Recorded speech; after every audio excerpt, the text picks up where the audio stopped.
This video is brought to you by the movie Greenland. They sent me 5 copies to give away. You go to the Strong Opinion Sports Instagram account, find and comment on the post about the movie Greenland. In your comment, tag the movie Greenland and tag someone you want to watch it with, and I will pick the 5 winners from there. I gotta say, I don't know how to feel about the Baltimore Ravens 2020 season. Oddly enough, they had a great year. They went 11-5, but I actually walked away a bit disappointed. Now, I did predict them to go 12-4. They went 11-5. I guess technically that's less than I predicted, but I was pretty close. They had a pretty good year. They got revenge. They beat the Titans. Remember, 2 years ago in 2019, the Titans knocked them out of the playoffs, so they got revenge. They beat Tennessee this year.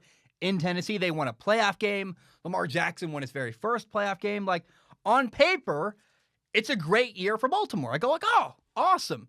11-5, you made the playoffs, you won a playoff game.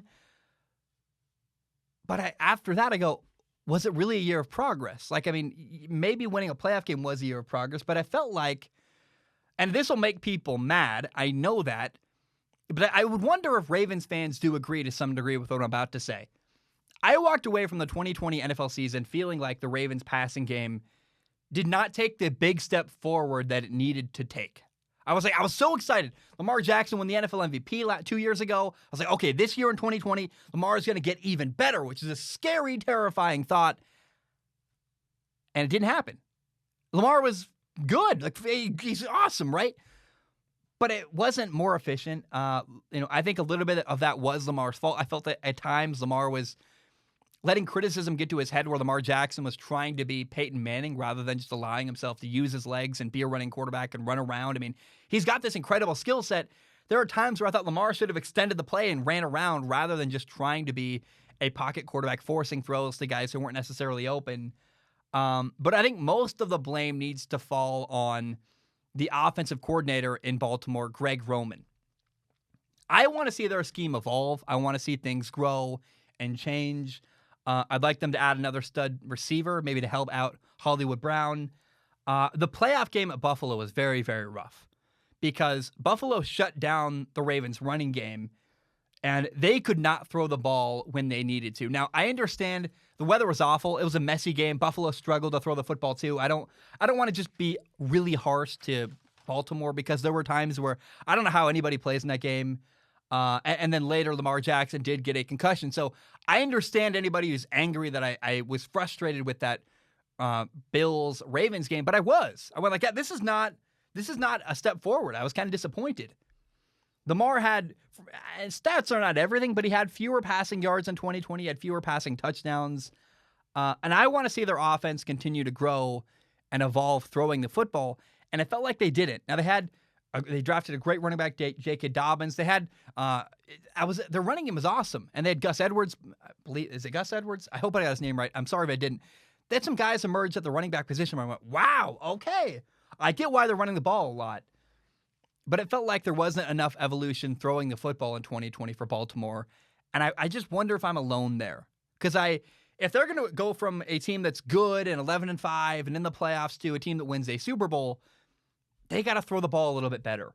And by the way, Hollywood Brown did not blow me away this year either. He had a couple drops, and Hollywood Brown was like, he's good.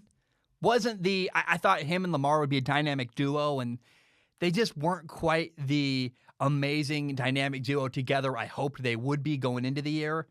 But I want to end this on a high note, because I know I've been very negative, and I kind of asked the question, like, am I the only person who was kind of, despite very obvious success with Baltimore, the Ravens had a great year, clearly. Am I the only person who walked away kind of going, that's not enough? That's, for me, is there more out there? I felt like there was something lacking with the Ravens season, which I know is insane to say after winning a playoff game and going 11-5, but I just wanted more, I guess, and I was disappointed we didn't get more. But again, I want to share my favorite, here's a high note, I want to share my favorite moment for the Ravens from the 2020 NFL season. It was Week 14, Monday Night Football, Ravens against the Browns. Look, so many of these AFC North games are fantastic, whether it's Browns Bengals or Bengals Steelers or Ravens Browns. Like, these four teams just beat up on each other a ton. I love the AFC North. It's so competitive. It's so fun. They're tough, intense, great matchups. But this was the game where Lamar Jackson against the Cleveland Browns, Lamar literally waddled away off the field, down the tunnel. And we all thought, like, I don't know about you, I watched that clip and thought, oh, Lamar's got to take a dump. Like, obviously. And we've been lied to before. PR is a thing that happens all the time. Again, we are lied to often by public relations teams and people that are representing players, and we get lied to a ton. So I think it's very possible Lamar Jackson did actually have to go number 2, and nobody could admit that. They're like, that's too embarrassing, or that it's a bad look, so let's just deny it. Maybe it was cramps, maybe not. But what really happened, Lamar ran off the field in the fourth quarter of that game. We didn't see him for a long time. And maybe it was even the end of the third quarter. There was some moment where I'm like, wow, we haven't seen Lamar Jackson in a long, long time.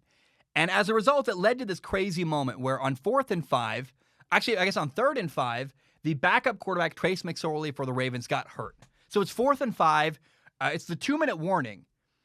And the Ravens need a first down. Like, they need something to happen. And like a knight in shining armor, like a superhero, outruns Lamar Jackson. It was like a movie moment where, and I really felt exactly like a movie where 2-minute warning, 4th and 5, Lamar runs out like a superhero. And in that one play, 4th and 5, Lamar kept the play alive, threw a long touchdown pass to take the lead. The Ravens won 47-42. He also ran for 2 touchdowns in this game. The dude's a stud. I love watching him. But that moment against the Browns, week 14, oh my goodness. That's my favorite Lamar Jackson moment, maybe ever, other than, of course, him saying, not bad for a running back. That was great too. But that's my favorite Ravens moment from 2020 was that the waddling off, the heroic return on 4th and 5, Lamar Jackson throwing a crazy touchdown, winning the game 47-42. That's my favorite Ravens moment from 2020.